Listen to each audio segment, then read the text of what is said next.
Good morning, folks.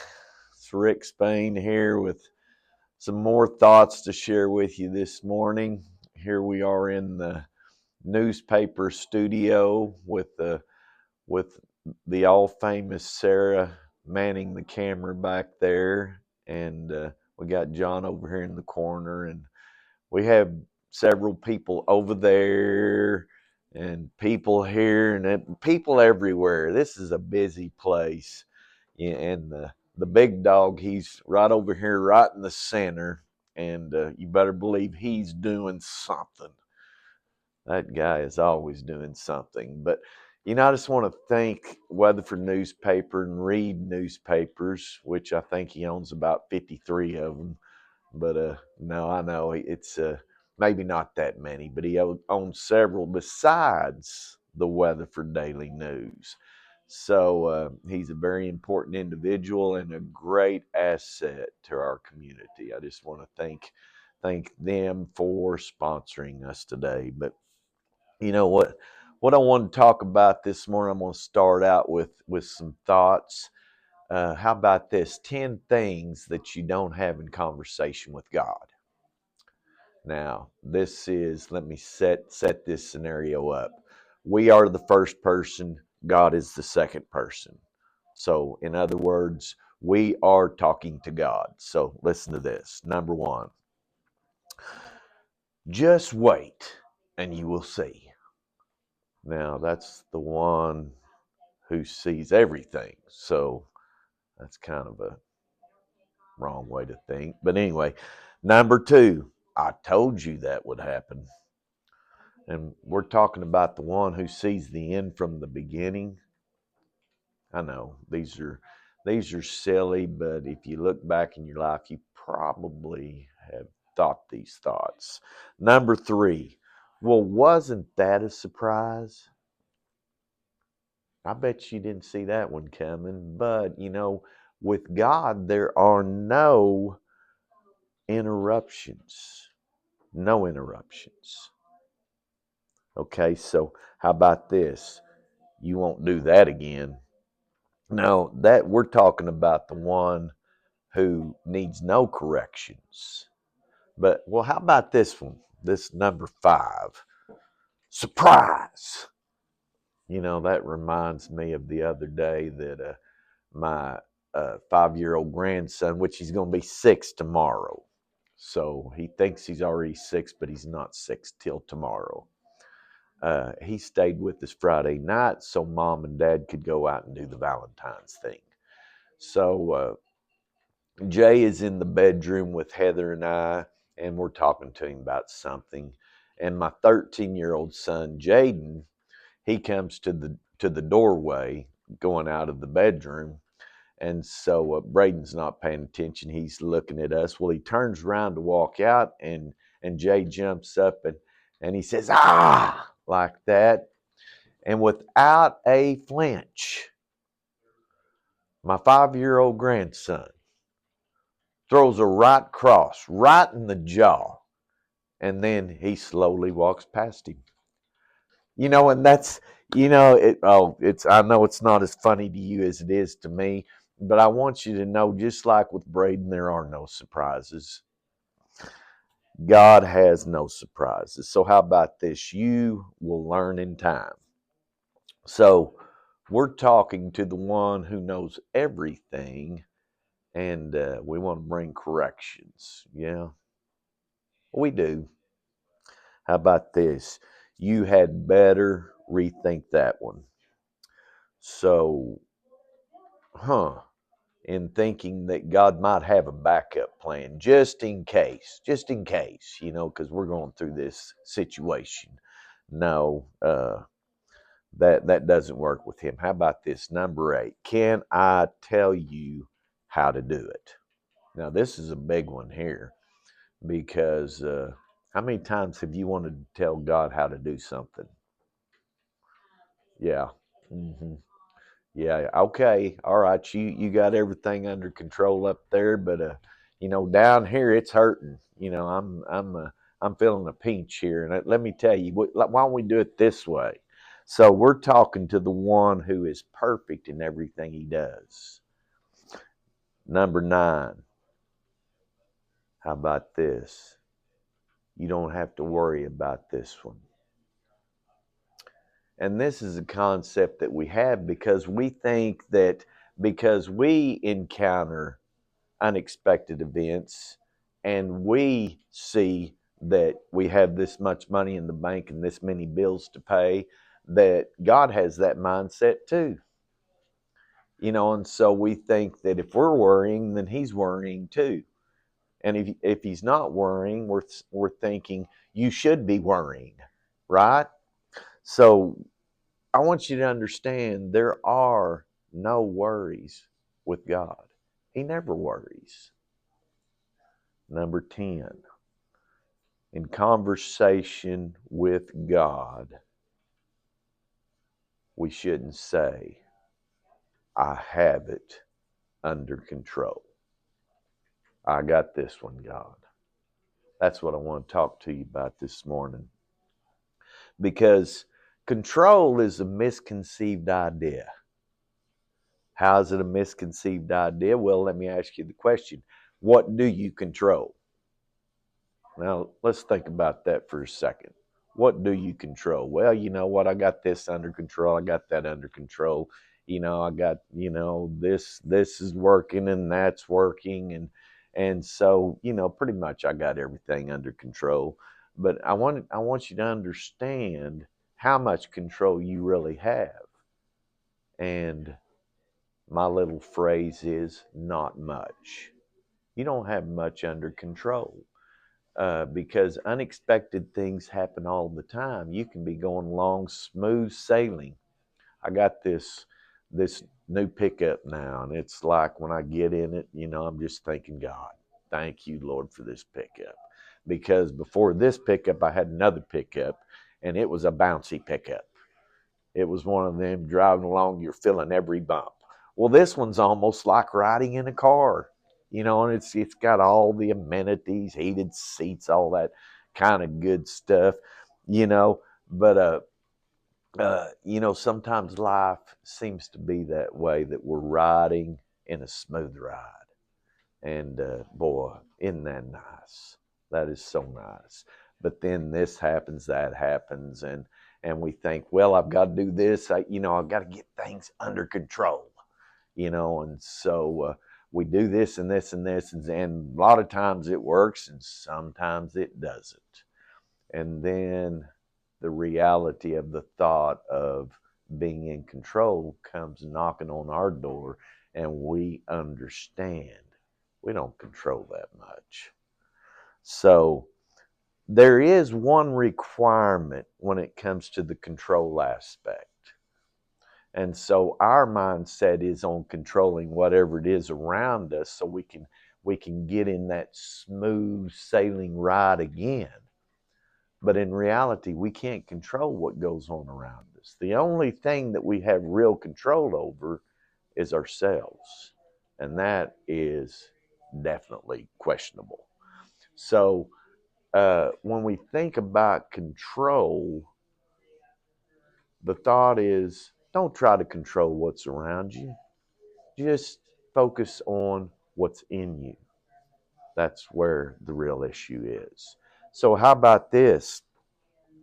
When we're thinking about control being a misconceived idea, how much does God control?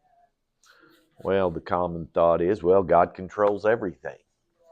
If we're going to get sub-degree wind chills in the next few days, and it's like, well, you know what? God's in control of that. He's causing it to be cold, and he's causing it to be whatever the temperature is. Well, whatever happens in my life, well, God's in control of it. Well, I want to let you know something, that God is in control. Why?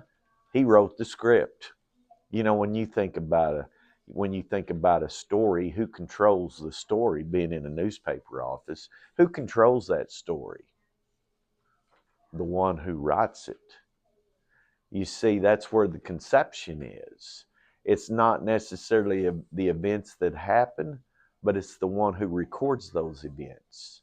It's the one who set the news in cycle. And so that's where we are. With God, He wrote the script. And so what does that mean? It means that everything that He created, we are contained in what He created. And so to think that we can get outside of that containment is definitely a misconstrued idea, because try as you may, it will not happen. So in other words, God controls because He wrote the script.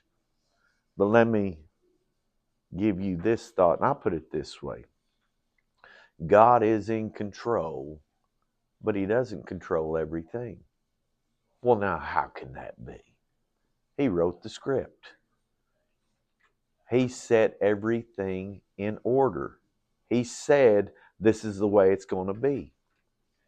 Well, that all works well than good until He created us. And then He said, I'm going to give you charge over what I've created right here on this earth. I'm going to give you charge over it.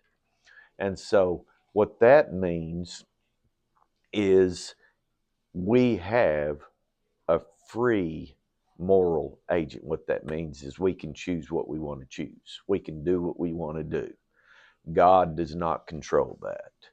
And so when you think about that, you can think, well, then I can control God. No, He wrote the script. But you can definitely mismanage what He created. And so the conditions of our world is not because of what He created. The conditions of our world is because of what He created in us, and that's the free will. And so when we look at that and we say, okay, God's in control of everything. Well, you know what? Most of what we go through is directly connected to our choices and what is how that affects our life. But there's the second point in that we have people around us that are making decisions as well. And so we're affected not only by our decisions, but by their decision too. Well, you might think, well, God will control them, make them do this, because you see how it's affecting my life. It's not fair. Okay, if God were to do that, then why wouldn't He control you? He won't. But I got good news for you. It's going to turn out just the way He said it's going to turn out. How's that work? Well, that's a God question right there. That's what makes Him God. You see, we can make all our decisions right, wrong, indifferent, and it's still going to turn out the way He said it's going to turn out. And so when we look at the control issue, how much do we control? Not much. How much does God control? Well, He controls it because He wrote it, but He gives us the choice. And so when we're looking at life and we're saying, well, God, why didn't you do something? And I like what one singer says, I did do something. I created you. That brings us to the final point on control as a misconceived idea. Because, see, the real key is not in control, but in management. This is very important. You see, you operate according to how you manage. I had this conversation with my 13-year-old son this morning. I said, son, if you don't manage your life will manage you. And what does that have to do with? You have to set your own course. Because if you don't set your course, somebody else is going to set it for you. And this is so important, folks. In management, when we're wanting to manage our life, we have to set our own course. So does this mean that all the problems are going to disappear? Absolutely not. But see, as you learn to manage your life, first of all, you put out a schedule. You write it down. I remember in business that I would typically write down, what is my schedule for today. Write it down at the beginning of the day, and I might have 10 things to do.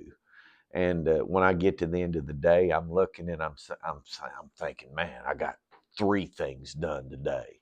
And so then I would impose this pressure upon myself, thinking I'm not good enough. I hadn't done a good enough job. I haven't done what I needed to do today. But time has a way of polishing off those expectations, especially those self-imposed. I hope they should. And so in time, I realized that I don't have to complete all those 10 things, but I do have to write them down because that's part of my management. But when I realize I'm not going to get through those 10 things, I, I can tell myself I have tomorrow. I will resume this schedule tomorrow. And so then I'll add some more stuff. So in other words, I'm continually moving. I'm continually moving, but I have a set course. I have managed what I think I need to do in life. And so how that turns out, well, that's subjective. But at least I have set my course. So when you think about this, once again, does that remove all the problems? Absolutely not. What it does is problems don't become problems anymore. They become another opportunity for me to manage my life. Because see, when you have a problem, especially when it's a continuing problem, what I mean is you face this problem, it seems like it's like going around the mountain. You keep on facing this same problem. Well, it's an indicator that there's something in your life that needs to be managed. And so what this problem does is it helps me to implement in my course and to adjust for whatever the issue is. I can remember many times having in the construction business, I'd have several guys working for me. And, so my job is scheduling jobs, setting them up, getting everything ready so the guys can get out there and do what they do. And so we all meet at the shop, and typically I was there at 6 and they'd show up at 6:30, and so I'm ready for them, and so I see 1, 2, 3 guys walking in. Well, let's say I got 5 guys working for me, which I've had more, I've had less, But anyway, say 5 guys. Well, I count 3 and 2 guys aren't there, and immediately the stress factor begins to rise on the inside of me. And I'm thinking, oh my gosh, I'm not going to be able to do this and this and this, and so, but with time, I learned it's not what I think I need that I need. It's what I have. That's what I need. And so instead of being concerned about the 2 that didn't show up, I readjusted my course, readjusted my plan to fit the 3 that did. And that's the way life works. And so when you learn how to manage your life, control becomes a side issue. Because what is it that you truly can control? And remember, that's a thought that doesn't always work. But the thought is the only thing you can control is yourself. So when you set your course, you make your adjustments. What does this do? It helps you to manage yourself. So the next time you find yourself out of control, quit looking out and start looking in. I hope this helps you today, because that's all I've got to say. I'll get with you next week. I hope you enjoy it. Hope it helps you. Thank you for listening.